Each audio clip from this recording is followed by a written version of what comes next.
आज के दिन हम सातों वाणी पर क्रूस से प्रभु यीशु मसीह ने बोली, उन पर हम मनन करें, पश्चाताप करें, उन पर चलने वाले बनने पाए और उस जीवन के जल के भागीदार और अनंत जीवन के भागीदार होने पाए। 5वां वचन, मैं प्यासा हूं। आज के दिन का शुरुआत जो हुआ था, ये प्रभु यीशु मसीह के यातना के साथ शुरुआत हुआ। आज के दिन प्रभु यीशु मसीह को घोड़े मारे गए, उनके कपड़े फाड़ दिए गए, सिपाहियों ने आपस में बांट लिया, उन पर कांटों का मुकुट चढ़ा दिया गया। फिर उनका ठट्ठा करते हुए अमानवीय तरीके से उनका जुलूस निकाल करके उन्हें गोलगत्था पर ले गए और फिर उन्हें क्रूस पर ठोक दिया गया।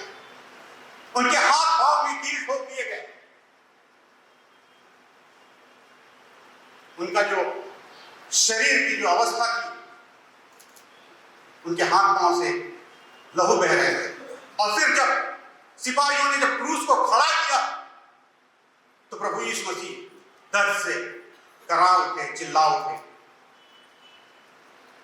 और जब प्रभु यीशु मसीह को जब क्रूस पर लटकाया गया, उनकी अवस्था भी पुरुषन की थी।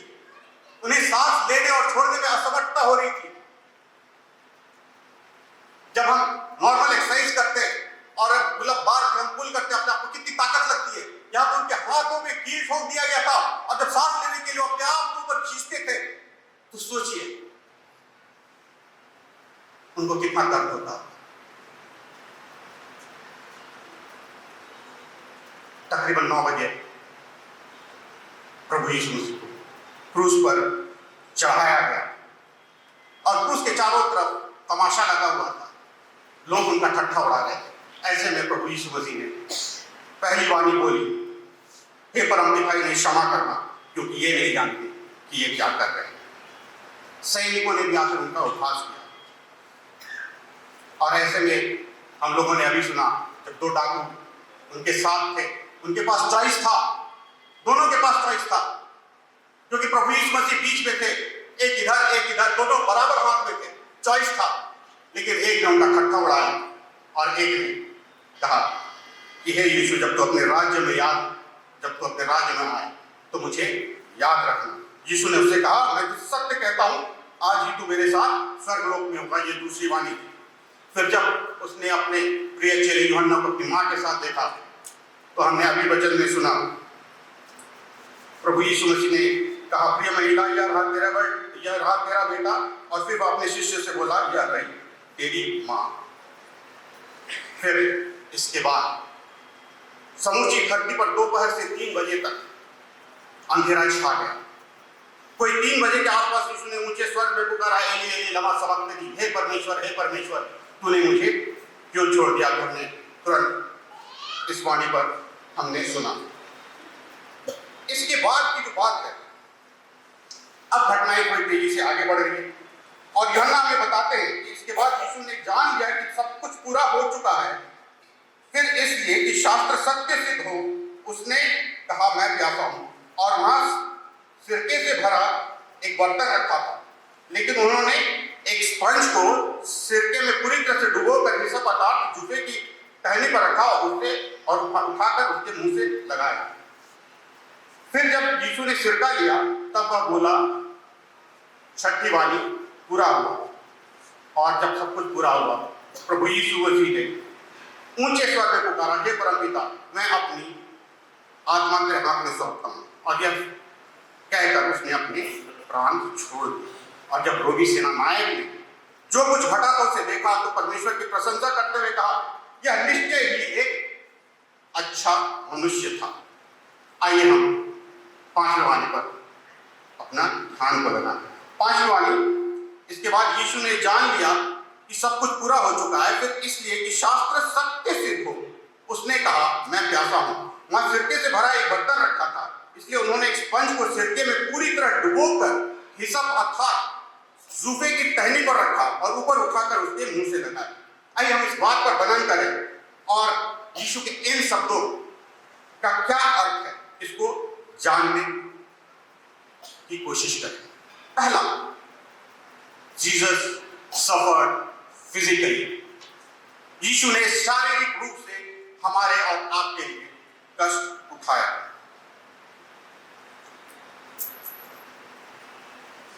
यहां पर हम देखते हैं कि यीशु के तरह तरह की यातनाएं की गई, उनका मजाक उड़ाया गया, उन्हें पीटा गया, उन्हें क्रूस पर चढ़ाया गया,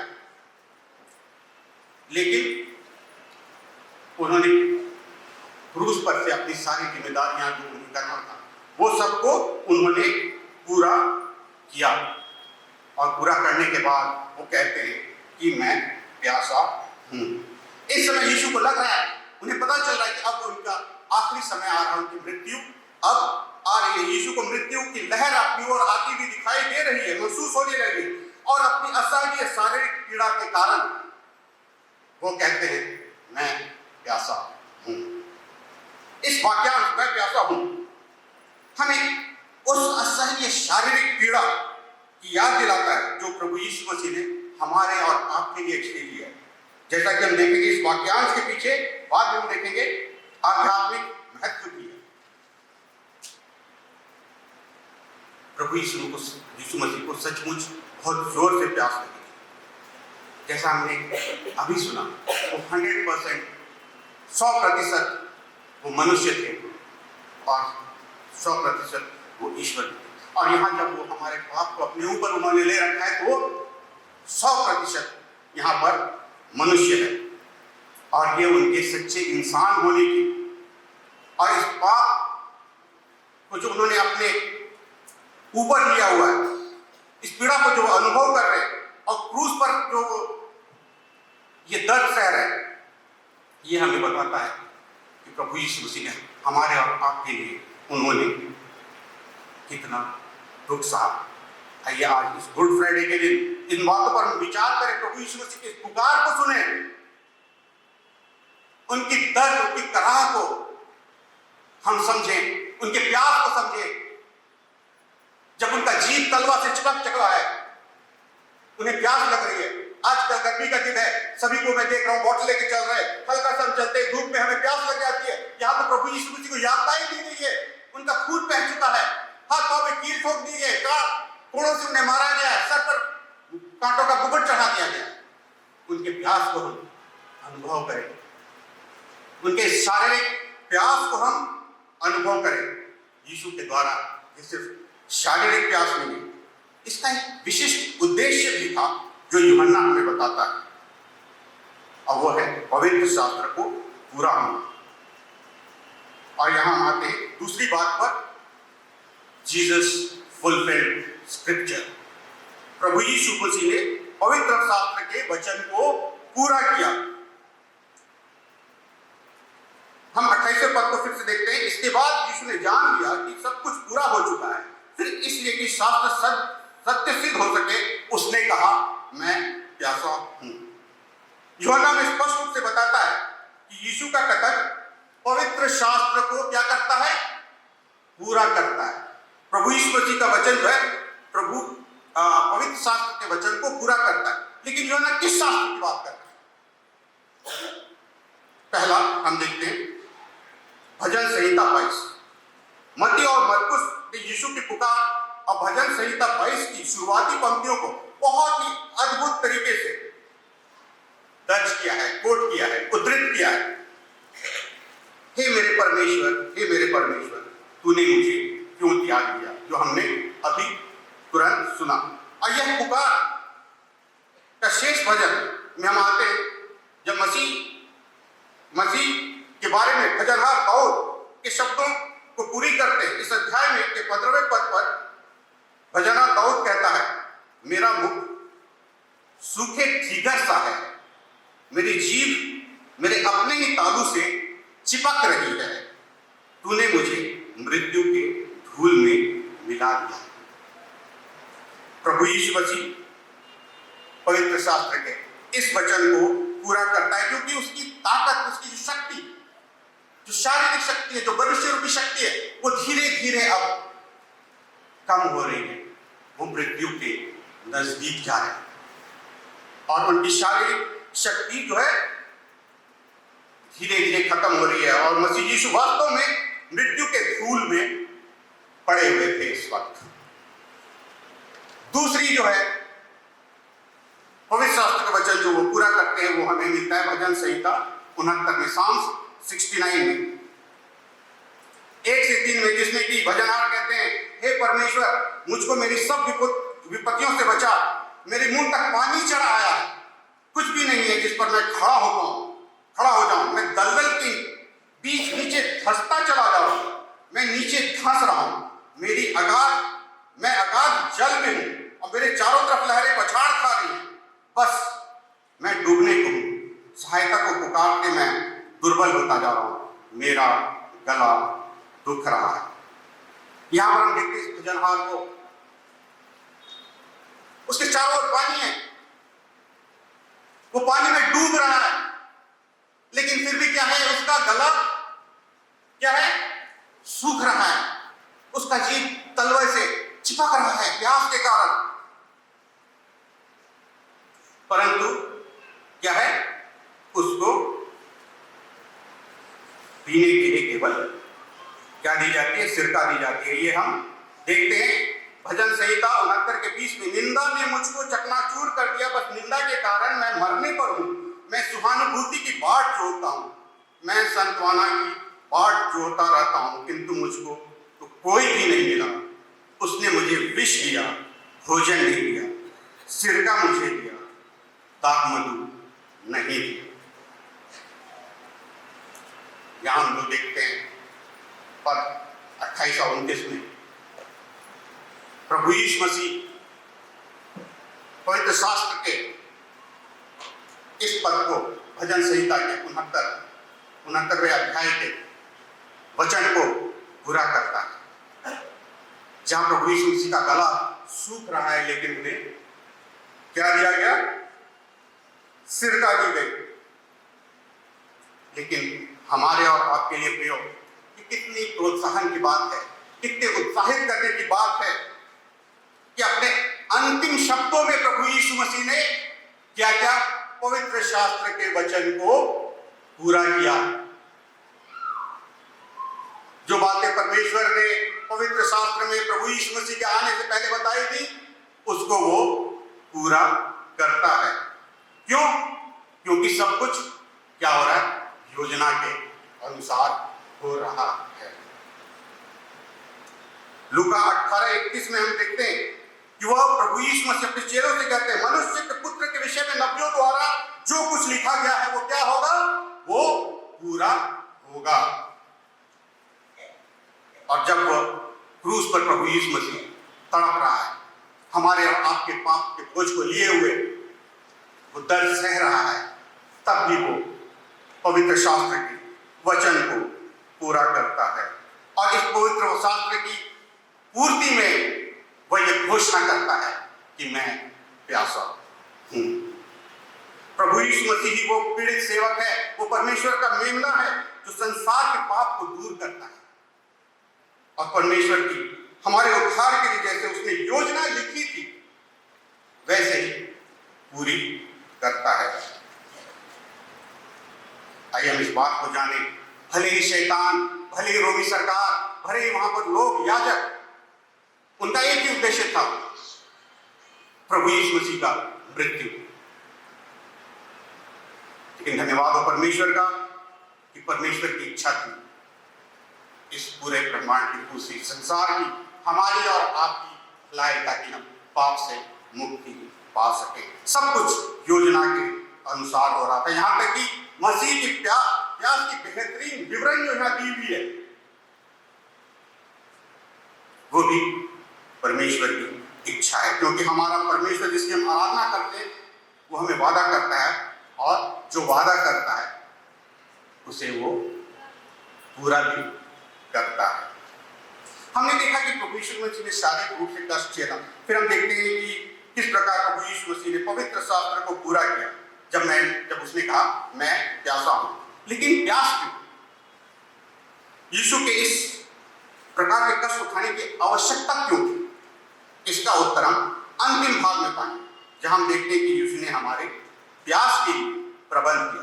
तीसरी बात है प्रभु यीशु मसीह ने खुद को प्यासा रखकर हमारे और आपके प्यास के लिए प्रबंध किया। इस बात को समझने के लिए हम पूरा पीछे जाएंगे, उत्पत्ति में जाएंगे, जब परमेश्वर ने क्या किया था, आदम और हवा को बनाया था और उन्हें अदन की वाटिका में रहने को बोला था।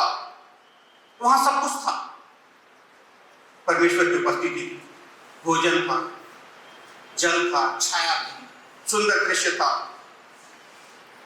एक बड़ी नदी थी, पूर्व की 4 नदियां उसमें मिलती थी, पानी का पूरा स्रोत था, वहां कोई प्यासा नहीं था, वहां कोई भूख नहीं थी। लेकिन एक दिन हवा और आदम ने शैतान के बहकावे में आकर के उस एक वृक्ष का फल खाया जिसे परमेश्वर ने उन्हें खाने से मना किया। और फिर परमेश्वर क्या करता है, परमेश्वर उन्हें अदन की वाटिका से बाहर निकाल देता, उन्हें आज्ञा देता है, निकल जाओ यहां से। और जब वो वहां से निकल गए तो वो वहां गिर पड़े, वहां जा पड़े जहां की भूख थी, प्यास थी, दर्द था, कष्ट था। लेकिन हम प्रभु यीशु मसीह की सृष्टि है, लेकिन हम प्रभु यीशु मसीह की सृष्टि हैं और प्रभु यीशु मसीह ने इसी प्रेम में आकर के प्रभु यीशु मसीह ने अब्राहम से ये वादा किया, उसे बुलाया कि मैं तुझसे राज्य बनाऊंगा और मेरे लोग मुझे परमेश्वर मानेंगे और मैं उनका परमेश्वर होगा। और साथ ही वाचा बांधी कि अगर तुम मेरी वाचा को पूरा करोगे तो तुम्हें आशीषें मिलेगी, लेकिन अगर वाचा को पूरा नहीं करोगे तो तुम्हें यातनाएं मिलेंगी। व्यवस्था विवरण 28-48 में लिखा है, परमेश्वर इस्राएलियों को चेतावनी देता है कि यदि वे उस वाचा को तोड़ते हैं तो वे शत्रुओं की सेवा करेंगे जहां वे भूख और नग्नता और प्यास में रहेंगे। परमेश्वर के लोग जो उन्हें त्याग देते हैं, यिर्मयाह 2:13 में उन्हें जीवित जल के सोते को त्यागने और अपने स्वयं के हौदों को खोदने के रूप में वर्णित करता है जिसमें पानी नहीं रह सकता। लेकिन हमारे और आपके लिए प्रिय आशा है। यशायाह 32:1-2 में वो कहते हैं, एक आने वाले सेवक के बारे में भविष्यवाणी करता है जो लोगों की ओर दुख उठाएगा और जो राजा बनेगा और जो अपने लोगों को सूखी जगह में पानी की धाराओं की तरह बना देगा। फिर एक दास जब आता है तो यशायाह 55:1 में निमंत्रण देता है, हे प्यासे लोगों पानी के पास आओ, और जो लोग आएंगे उनके लिए परमेश्वर कहता है यशायाह 58:11 में प्रतिज्ञा करता है कि वे सींची हुई बारी व सोते के समान होंगे जिसका जल कभी नहीं घटता। यहाँ एक महत्वपूर्ण बात है, ये जो प्यास है न्याय की तस्वीर है, परमेश्वर के साथ ये टूटे हुए रिश्ते का संकेत है कि हम परमेश्वर से दूर हो गए। It was the physical representation of our spiritual dehydration। और यशायाह की जो ये भविष्यवाणी है वही प्रभु यीशु मसीह है। यूहन्ना 4:13-14 में देखते हैं जहां यीशु कुएं पर एक स्त्री से कहता है, हर एक जो इस कुएं का पानी पीता है वो उसे फिर प्यास लगेगी, किंतु जो उस जल को पिएगा जिसे मैं दूंगा फिर कभी प्यासा नहीं रहेगा, बल्कि मेरा दिया हुआ जल उसके अंतर में पानी के झरने के रूप में ले लेगा जो उमड़ घुमड़ कर उसे अनंत जीवन प्रदान करेगा। और वो आगे भी कहते हैं यूहन्ना 6:35 में, जो मुझ में विश्वास करता है वो कभी प्यासा ना होगा। प्रभु यीशु मसीह ने हमारा और आपके लिए इस प्यास को सहा। क्या हम और आप आज के दिन इस बात का हम एक मजबूत इरादा बना लें कि हम पश्चाताप करेंगे, परमेश्वर के वचन पर आगे बढ़ेंगे, अनुसरण करेंगे, ताकि वो हमें अपने साथ अपने घर ले जाए। और गौर कीजिए कि हमारा घर, जो लोग परमेश्वर के लोग होते हैं उनका घर कैसा होता है। मैं अंत में इस वचन के साथ समाप्त करता हूं कि वो घर कैसा होगा, प्रकाशित वाक्य 7। इसलिए अब ये परमेश्वर के सिंहासन के सामने खड़े तथा उसके मंदिर में दिन रात उसकी उपासना करते हैं। वह जो सिंहासन पर विराजमान है उनमें निवास करते हुए उनकी रक्षा करेगा, ना कभी उन्हें भूख सताएगी और ना ही वे फिर कभी प्यासे रहेंगे।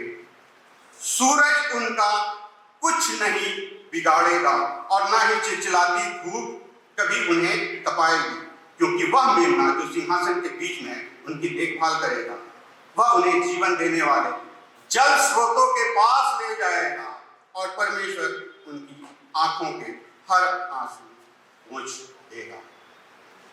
परमेश्वर अपने वचन के पढ़े और सुने जाने पर हम सबको आशीष